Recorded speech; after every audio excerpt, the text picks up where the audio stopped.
Executive Director. Can you introduce yourself?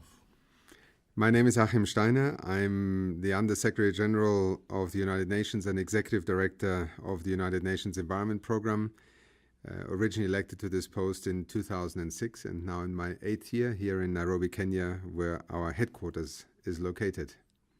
What drew you to a career in the environment?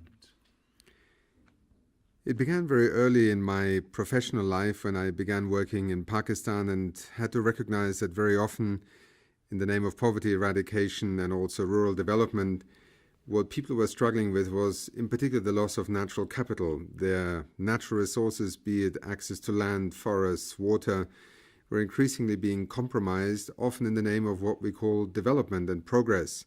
And therefore a better understanding of the importance of natural capital, of our natural resources for future development began to take a very central part in my professional life. And while I'm trained as an economist, a development economist, I began to more and more focus on the environmental dimension of sustainable development, later joined the International Union for the Conservation of Nature, and through that began to be more and more engaged in the broader context of environment conservation, and particularly how to handle environmental change in our world. What does it feel like to be Achim Steiner when you wake up in the morning? It feels very exciting because being the head of the United Nations Environment Programme, which is the environmental authority and the advocacy voice for environment within the United Nations system, is a very privileged and a very special role that you can play. In many parts of the world, the work of UNEP and the advice of UNEP is highly sought after. And also in the context of some of the big global debates about the future of development of our economies and societies, the importance of environment and also the expertise, scientific and policy advice that we can provide to governments, but also to civil society and to business, is getting ever more attention. And in that sense, I think the work of Achim Steiner in his capacity as Executive Director is one that fills me with great excitement and also satisfaction. Since UNEP was founded in 1972, how has the perception of the environment changed, and how is the environment managed differently? Two very significant changes, I believe, have occurred over these years. First of all, in the early days of UNEP and even in the early days of modern environmentalism, what we were trying to understand is what was happening around us locally. We could see that whether it was the pollution of rivers, air pollution, the impact on health, but also the destruction of ecosystems, were beginning to change the quality of life for people. And modern environmentalism was very much born out of that realization about what was happening in our immediate vicinity. As we began to have access to more and more science, information, analysis, and data, we began to realize that we were not only affecting environments locally, but indeed we were beginning to affect and also lead to a deterioration of the fundamental life support systems on our planet. If you look at environmentalism in the 21st century, not only is it one that is far more informed and empowered by an understanding of how the atmosphere, the biosphere, how our oceans, how biodiversity works and how important it is to the future of our lives, but it has also become much more informed not only as an advocacy movement, but indeed as a community of professionals and of people across all walks of life in society that are contributing answers to the solutions that we need to look for. Living with 7, soon 10 billion people on this planet, we have to reinvent our economies. Our societies have to find new approaches of providing the fundamental services that we need, be it energy, transport, food, access to water. And the linkage particularly between the environmental change that we observe and the response in our economies has moved center stage in many of the debates. And I think the environmental community today is seen increasingly as a very important player in offering us new solutions to many of the challenges of our times. What would you like to see UNEP prioritize when trying to reach an agreement on the SDGs? And what do you think the main pillars are that constitute the SDGs? The Rio Plus 20 summit sent a very clear message. The environmental dimension of sustainable development is no longer considered to be a secondary issue. Indeed, Rio reaffirmed in the year 2012 something that we began to already speak about in 1992, the Earth Summit. And that is that progress, be it in industrialized economies, in developing economies, in least developed countries, is premised upon an understanding that progress in the social or economic sphere will only succeed in the long run if we are also able to address the environmental dimension of sustainable development. In that sense, what Rio 2012 and also the subsequent process on moving towards a negotiation of sustainable development goals has provided us with is a framework within which the environment is not an afterthought. The chronology of perhaps those countries who in the 19th and 20th century made economic progress by exploiting the environment is today no longer a valid and also sustainable proposition. We need to reinvent our economies, and therefore the Sustainable Development Goals need to ensure that the environment as a foundation for economic and social progress is not only recognized and articulated, but also empowered in terms of action and a different kind of sustainable development agenda for the future. Another fundamentally important shift from 92 to 2012 and in the context of the SDGs is the principle of universality.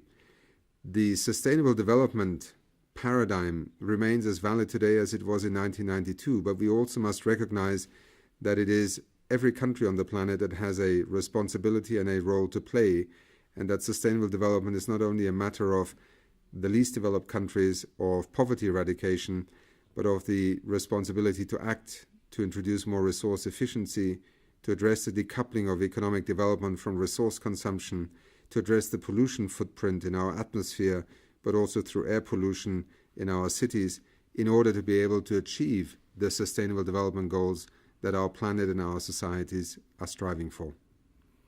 What key partnerships need to be in place to make real progress towards achieving the SDGs?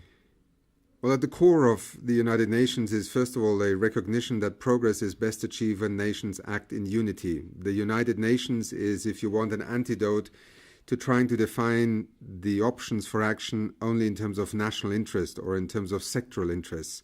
At the heart of the principles underlying the work of the United Nations is the ability to convene nations, first of all, in terms of a collective effort, where the principle of solidarity is one that stands alongside the economic notions of competitiveness and often trying to progress a nation's future economic development path at the expense of someone else.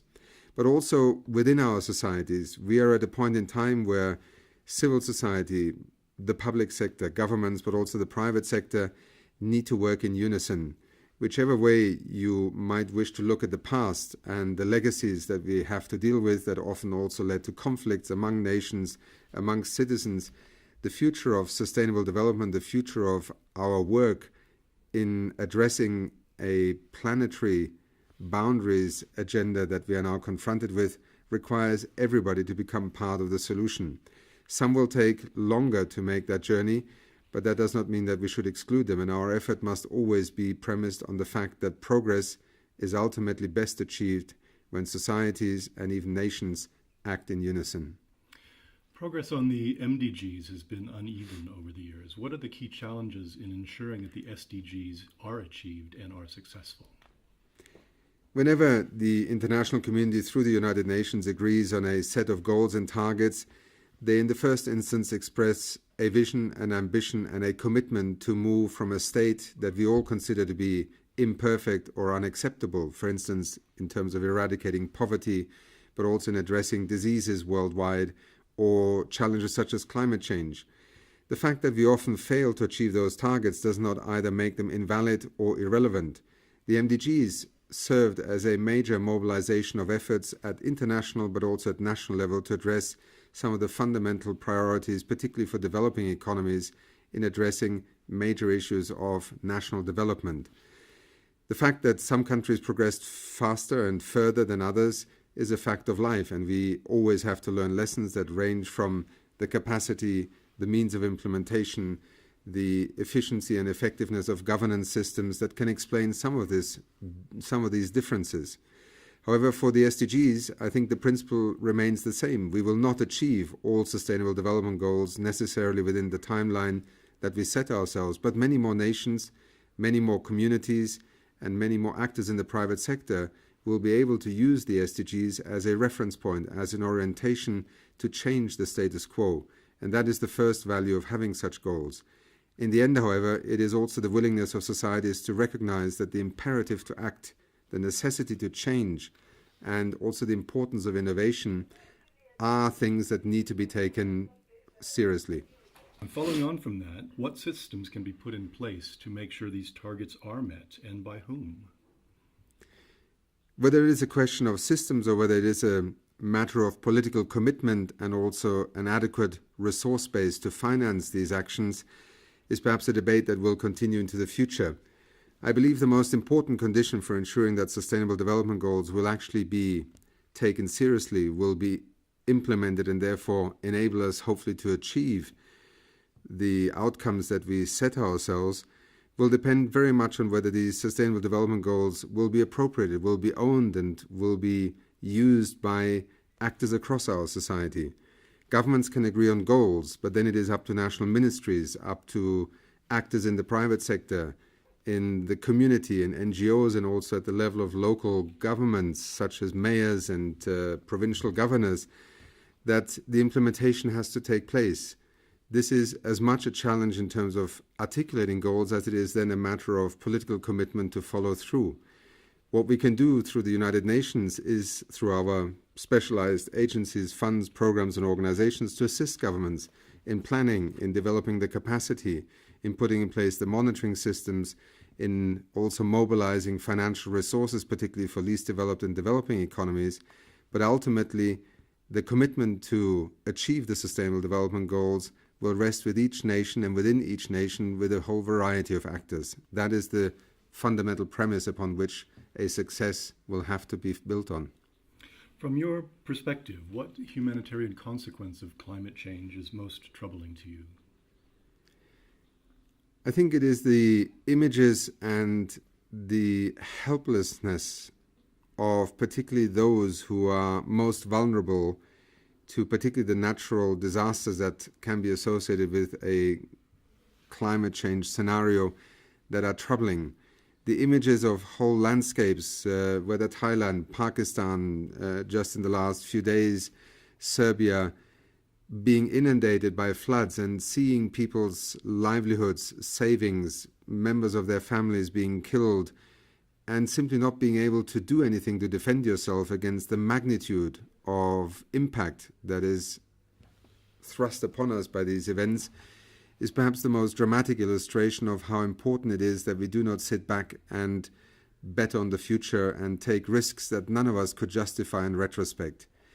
It is particularly troubling that very often we already know today that those who will be affected most dramatically and most brutally by the consequences of global warming and of climate change may very well be those who least contributed to the problem, are least prepared and least able to defend themselves against these consequences. And that is why climate change is as much about the science, about the transitions in our energy systems, as it is also about the principle of solidarity and intergenerational responsibility.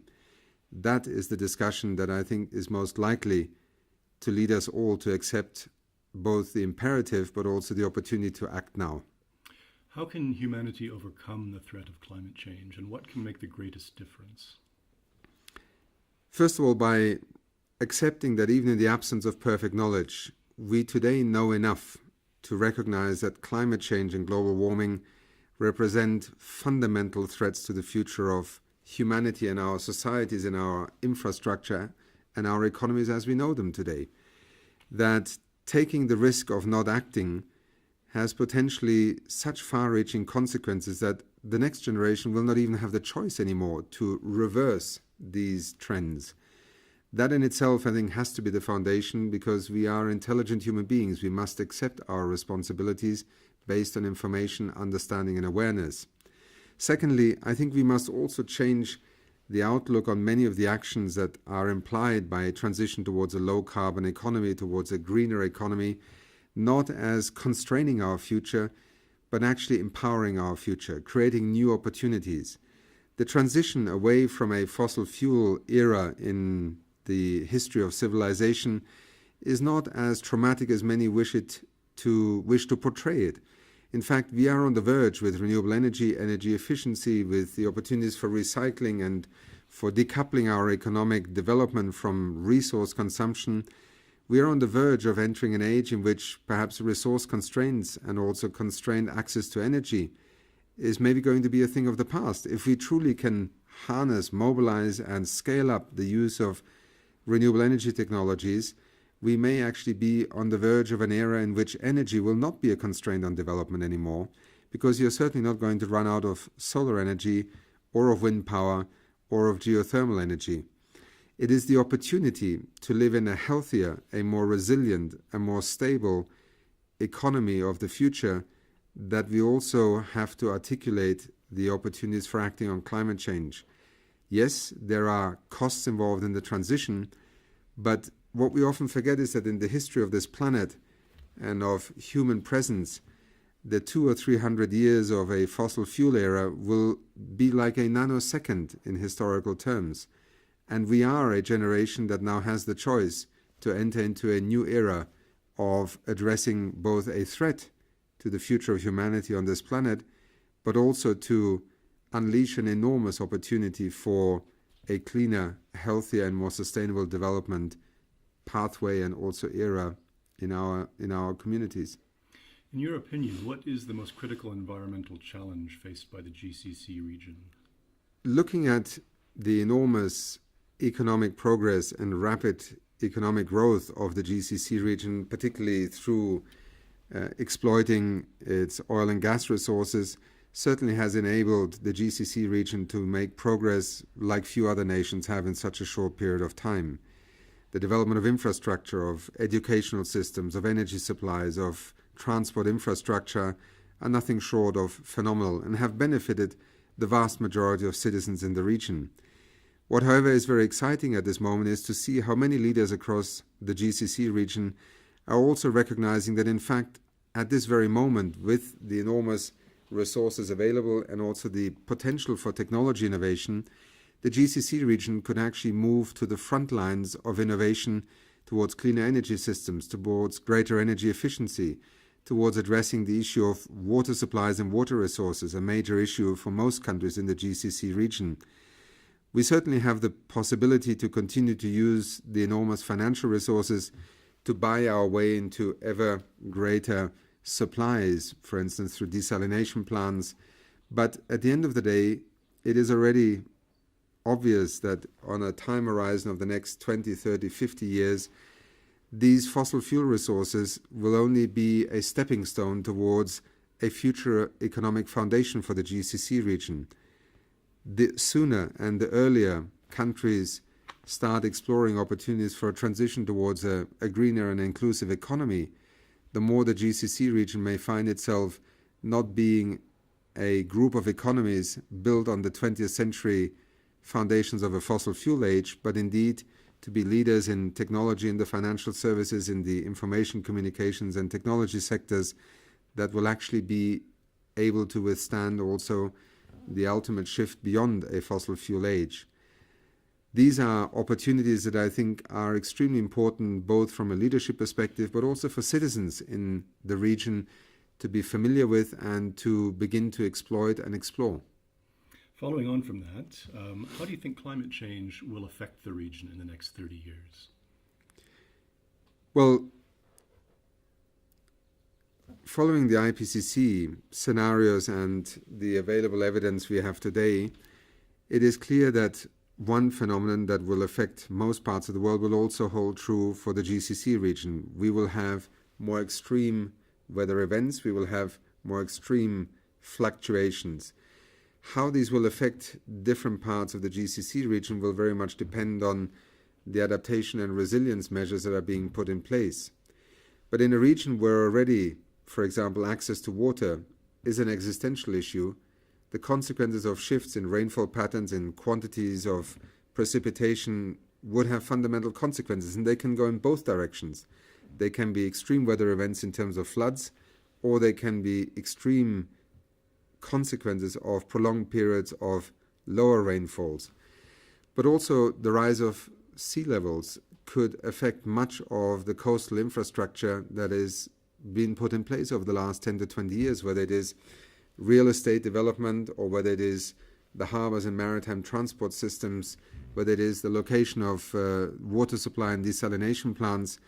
we are now confronted with the prospect that we could have over the next 50 to 100 years a rise in sea levels of anywhere between half a meter and 0.9 meters. If you look at the coastline of the region, it is evident that this would have dramatic consequences on a significant part of the built-up environment in the GCC region. So these are just two examples of how the GCC region, just like virtually every other country on the planet, will have to rethink its future in terms of the consequences of global warming. No country will be exempted from that. There may be also some benefits. Some people argue that more rainfall could allow agriculture to be practiced in parts of the GCC region where it was not feasible before. The question is, can we trade off benefits against costs, or do we need to address them both independently? Because the potential magnitude of the costs could by far outweigh any benefits that people might pray for or hope for. What can local residents do to combat climate change? This is something that I believe is an extremely important issue. Much of the climate change debate, from the science to the complex economic arguments, is very disempowering. I would argue that each one of us has to actually become involved. First of all, by becoming informed. We can learn a great deal about climate change today that does not require a PhD or a Nobel Prize in physics or chemistry or atmospheric sciences. Above all, this is the foundation upon which we can begin to act, whether in our schools, in our families, our homes, in our businesses, through the decisions we take in our neighborhoods. In all of these domains, every day we take decisions, from the kinds of energy supplies we rely on, energy efficiency measures we can take, recycling of materials, water resources use, and then looking at also the opportunities for moving from individualized to public transport, or from using very heavy gas guzzling vehicles to hybrid and electric mobility. We have already examples in the region, from Mazda to research in Saudi Arabia to efficiency measures in the Sultanate of Oman to work in Kuwait.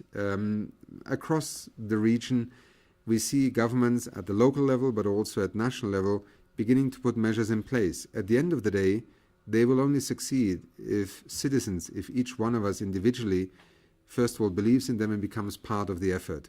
And that is why I think the role of every individual member of society is the most crucial in allowing countries, economies, to make these transitions towards a more climate resilient but also a low carbon economy succeed.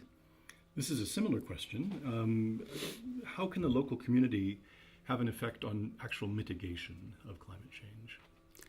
Well, if you look at the statistics, we know already today that it is in the cities that 70 to 75% of carbon emissions are generated. Much of the Gulf region now sees a significant degree of urbanization. So the first question we can do as citizens and as residents of cities is to become involved in decisions about transport, about electricity, and also about how we run our buildings, for instance.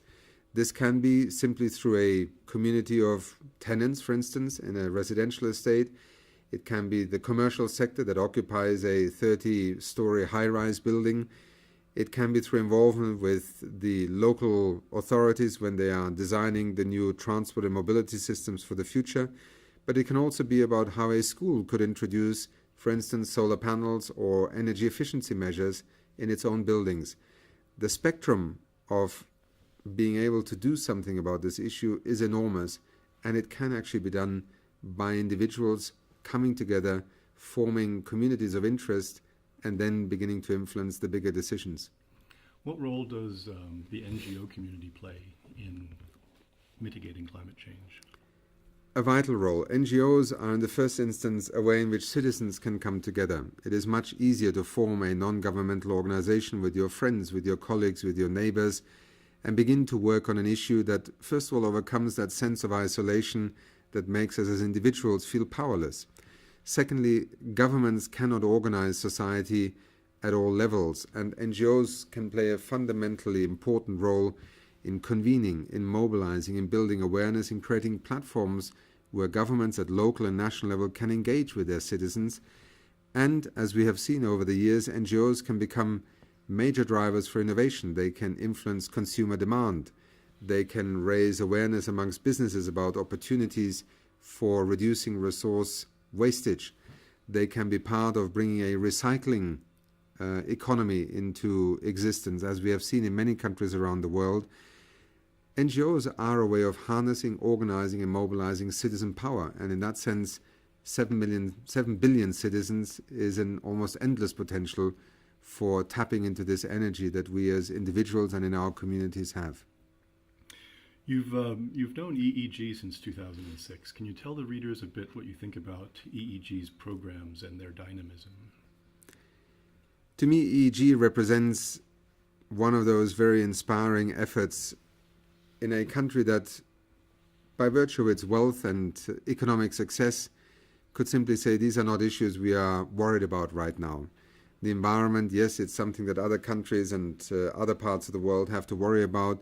This is not our priority. EEG has been, in many ways, a very inspiring effort to, first of all, realize that we have to change awareness amongst citizens.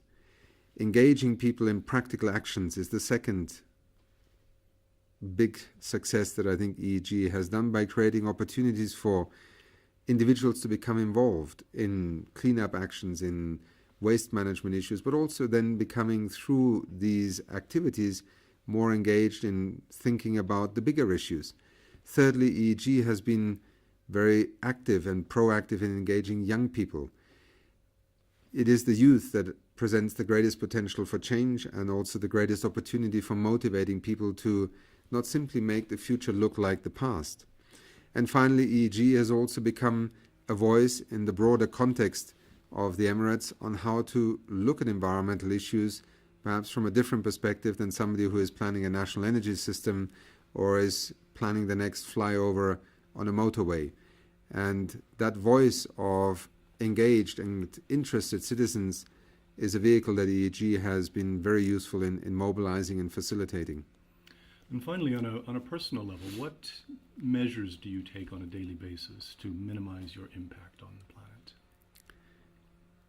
They range from very different parts. I look at my own home where, for instance, very simple steps such as recycling, energy-efficient light bulbs, no use of fertilizers in the garden, limited use of water, recycling our water for use in the garden, the so-called grey water. These are all small steps that we can take.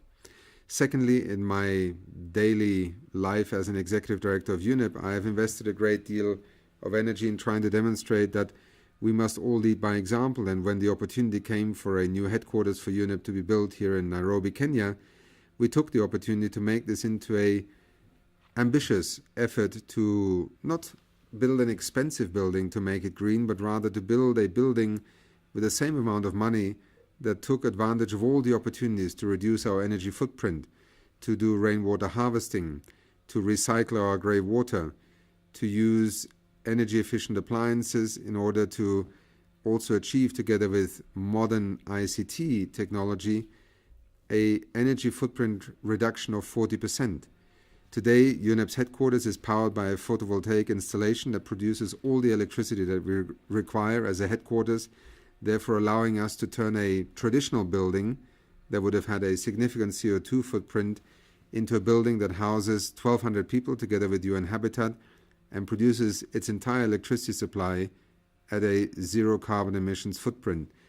And these are examples that I think illustrate that whether it is I at home with my family or I in my capacity as the head of an institution, there are very significant opportunities for acting. They're not always the easiest pathways to take, but they're extremely rewarding when you achieve them. Thank you very much. Thank you.